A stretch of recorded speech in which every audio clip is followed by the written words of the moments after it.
নমস্কার, অসীমার ফ্যামিলিতে আপনাদের স্বাগত জানাই। চলুন, এই যে দার্জিলিং গিয়েছিলাম, সেখান থেকে অনেক চা নিয়ে এসেছিলাম। শ্বশুর বাড়িতেও দেওয়া হয়ে গেছে, বাপের বাড়ি যাচ্ছি, তাই বাপের বাড়ির জন্য নিয়ে যাচ্ছি। হঠাৎ কেন বাপের বাড়ি যাচ্ছি সেগুলো আপনাদের সঙ্গে শেয়ার করব, চলুন সঙ্গে থাকুন। এই যে সবাই বেরিয়ে পড়েছি, জামা কাপড় সব গোছানো হয়ে গেছে, ছেলে মেয়েও রেডি, আমরাও সবাই রেডি হয়ে গেছি, বেরিয়ে যাব। অনেকটা একটু বেলাও হয়ে গেছে। অ্যাকচুয়ালি সকালবেলা উঠে চান টান সেরে পুজো টুজো সেরে বেরোতে এই যে 9:30 বেজে গেছে বাড়িতেই। তো এক্ষুনি বেরিয়ে যাব। আর আমার রাস্তায় আবার দিদির সঙ্গে দেখা হবে। একটা দিদি আসছে, মানে ওই কাকদ্বীপ থেকে। একই সঙ্গে নেমে তারপরে বাপের বাড়ি যাব। হঠাৎ কেন এই 1 মাস হয়নি আবার বাপের বাড়ি যাচ্ছি, সেটা আপনাদের সঙ্গে অবশ্যই শেয়ার করব। আর আজকে হচ্ছে জুনের 2 তারিখ। আর এই যে দেখুন, চলে এসেছি, বালি থেকে ট্রেনে উঠেছি, লেডিসে উঠে গেছি। ভীষণ ভিড় হয়, আর এত পরিমাণে ভিড় হয়েছে, এই যে দেখুন, বসার তো সিট নেই, একদম মানে জাকাটে পায়, দাঁড়ানোরও সেইভাবে জায়গা নেই। তো চলুন কষ্ট মষ্ট করে ওই ট্রেন থেকে হাওড়ায় নামলাম, হাওড়া থেকে আবার ট্রেন ধরে এই যে কোলাঘাট পার হচ্ছি। আকাশের ওয়েদার দেখুন, মুখ ভার হয়ে আছে আকাশের। অলরেডি বৃষ্টি হয়ে গেছে এদিকে, আর কয়েকদিন তো দমে বৃষ্টিই হচ্ছে। তো এই যে আর নদীটাও ভরে গেছে একদম জলে, মানে এমনি জল থাকে, যেহেতু বর্ষাকাল, তারপরে এত বৃষ্টি হয়েছে, সেই জন্য জলের পরিমাণটাও অনেকটা বেশি। আর ওই একটা ব্রিজ ট্রেনেরই।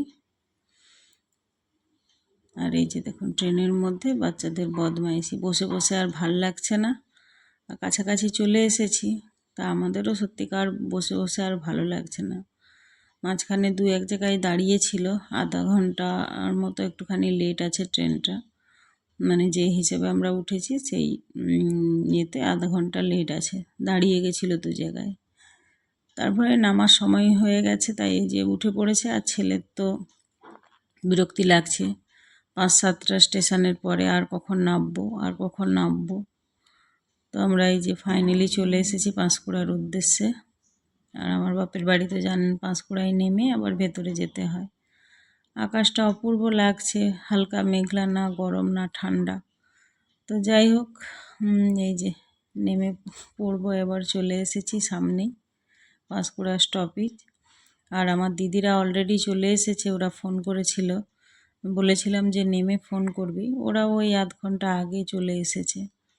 আর এই ফাইনালি আমরা নেমে গেলাম পাঁশকুড়া স্টেশনে। তো ওদেরকে খুঁজতে হবে, কারণ ওদের কাছে ফোন নেই। ওদেরকে খুঁজে মানে একসঙ্গে আমরা টোটো করে যাব। যেহেতু একটু আগেই চলে এসেছিলো, বললাম যে দাঁড়া, তারপরে যাব।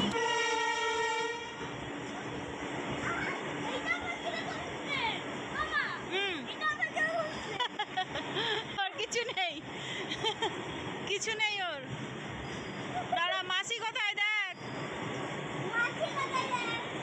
মাসি নামলে ওই পারে নামবে, 1 নম্বরে নামিয়ে দিল। পূর্ণিমা ফোনই তো নেই, মাসি, পূর্ণিমা মাসি। এই যে দিদিদের সঙ্গে দেখা হয়ে গেছে, দিদি আর ওর দিদির মেয়ে আর ওর নাতনি, 3 জনে। তারপরে একটুখানি মিষ্টি নিয়ে নিলাম। আর এখানেও দেখছি মানে মেঘলা ঠিক আছে, কিন্তু হালকা রৌদ্র আছে, আর গরম ভীষণ লাগছে। তারপরে অতটা প্ল্যাটফর্ম হেঁটে এলাম, সেই জন্য হয়তো আরও বেশি। তারপরে এই যে টোটো করে আমরা সবাই চলে যাবো। মানে রাস্তাটা ভালো হয়ে গেছে, গ্রামের রাস্তায় ঢুকে গেছি। না না,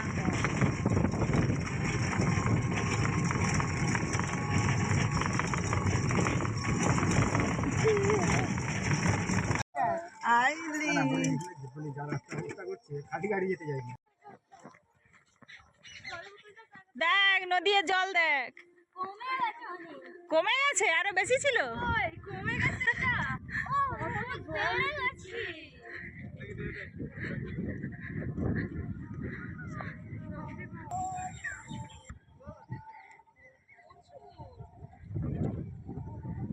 দেখ সাঁকো ভেঙে গেছে, দেখ। এই দৌড়াবি না, দৌড়াবি। দড়ি টাঙিয়ে, হ্যাঁ দড়ি কেটে গেছে, নাহলে এই বাঁশে বেঁধে আসে। হ্যাঁ।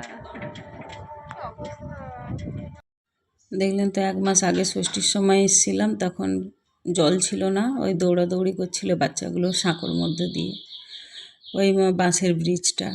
আর এখন পুরো জলে ভর্তি, আর ওই ব্রিজটাও ভেঙে গেছে। আর এই রাস্তাটা খুব খারাপ, খুব খারাপ, মানে পৌরসভা এলাকায় রাস্তা যে এরকম হয়, মানে আমার বাপের বাড়ির এখানটাই এরকম, বৃষ্টি হয়ে গেলে একদম হাঁটা যায় না। আর আগে এই রাস্তাটা খুব উঁচু ছিল আর চওড়া ছিল, তখন এতটা অসুবিধা হতো না। কিন্তু এখন একদম ছোট্ট সরু হয়ে গেছে, আর বৃষ্টি হলে জল পাস হয় না, আর একদম কাদা কাদা হয়ে যায়। এইটুকু ভেতরে ঢুকতে খুব অসুবিধা হয়।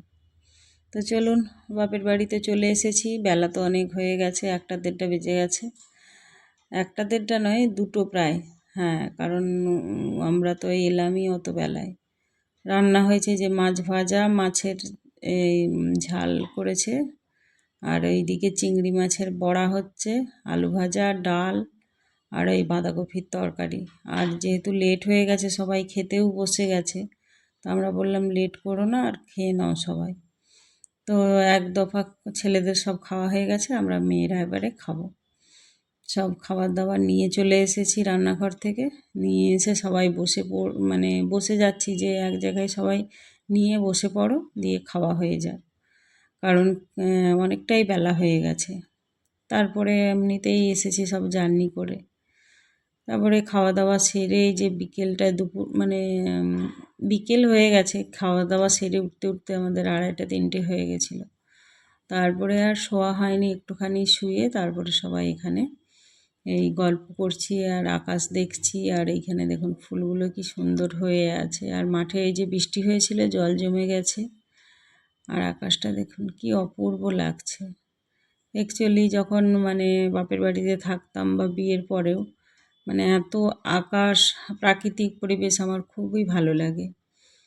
ওই চাঁদ দেখা বা সূর্য দেখা বা আকাশের মধ্যে মেঘের মধ্যে আমরা ইমাজিন করতাম যে এই দুর্গা বধ করছে, কিংবা পাহাড় পর্বত, সেইগুলো দেখে দেখেই অভ্যস্ত। এখন তো আর ওইভাবে দেখতে পাই না।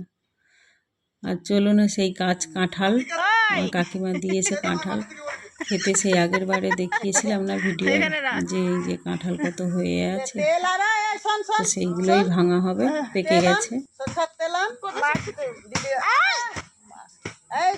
দিদুনকে বল সরষের তেল আর থালা নিয়া, এই ঘরে আছে। কি চাকু লাগবে? ওই তুলে দে মাসির ওইখানে। ওই আরে ওগুলো কাটতে লাগবে না, মাসিকে তুলে দে, কাঁঠালটা উপরে তুলে দে।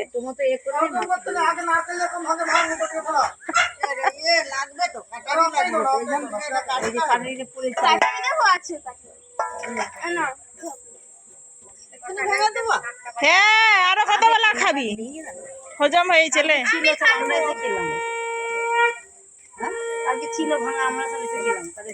এখন খাবি নি, এখন তো ভাঙা শুরু কর। ঠাকুর যাচ্ছে, প্রণাম করে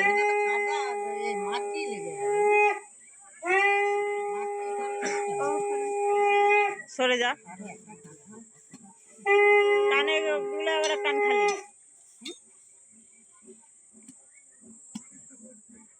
কাঁঠাল নারকেল ছাড়ানো ওই হয়ে গেছে, ওই তো দাঁড়া একটু না টেনে দিবে, হাত দিয়ে টেনে দিলে পাতা তো রোজ চলে আসছে যে খাজা, কিন্তু তোর কাপড়ে মুছে একটা এখান থেকে লাপা নিয়ে তো ওই যে দেখ ওই বানিয়ে তোরা মা মুখ দিগান করে ওই কাঁঠালটা সরিয়ে দিন তো, পড়ে গেলে পরে নি অসুবিধা করবে না। আর একটু মনে হয় এ হতো, হাতে তেল মেখেছো নরম হতো না বাবা রে। একটু ছড়িয়ে দাও, এটা ভালো হবে তোমার। আমি খাবো, হ্যাঁ না মিষ্টি না ভালো ওগুলো খায় না, জানেনি ভিতরের বিচা, আর তার কাছে একটা কি আছে দেখ না, তুমি খাও মা, চলে রাহুল কি বললো তুলে নি আরে সে টিউশন ছাড়ানোর জন্য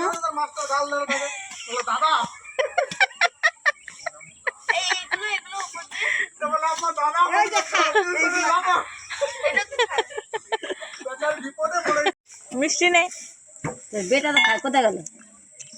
মিষ্টি নাই না পাকেনি বলেই মিষ্টিটা হয়নি। দেখো যা নুন দাও এইখানটা তো অন্যরকম আছে একটু কম আর এই যে শক্তর জন্য মিষ্টিটা লাগেনি। এই যে লাল শাড়ি পরাটা আমার দিদি শেষ দি। তারপরে এই যে কাঁঠাল পাঠাল খেয়ে সন্ধে টন্ধে হওয়ার পরে তারপরে এই যে রাতের খাবার দাবার ব্যবস্থা হবে। আর এইটা হচ্ছে সেই গঙ্গা ফড়িং, যে বলতো নদীতে জল আছে নাকি দেখাতো। তো চলুন, রাত্রের মেনু হচ্ছে লুচি, ঘুগনি আর মিষ্টি। আর দুপুরের অল্প ভাত আছে, যদি কেউ খাবে, মাছ আছে।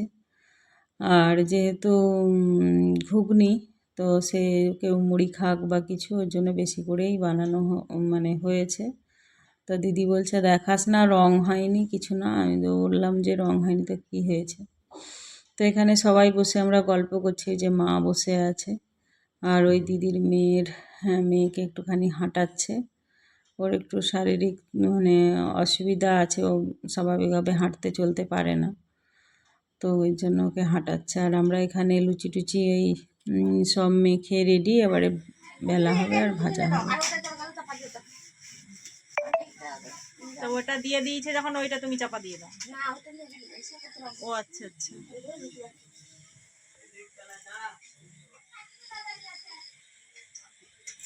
তেল ছাড়া আগুন ছাড়া লুচি ভাজা হয়ে যাচ্ছে।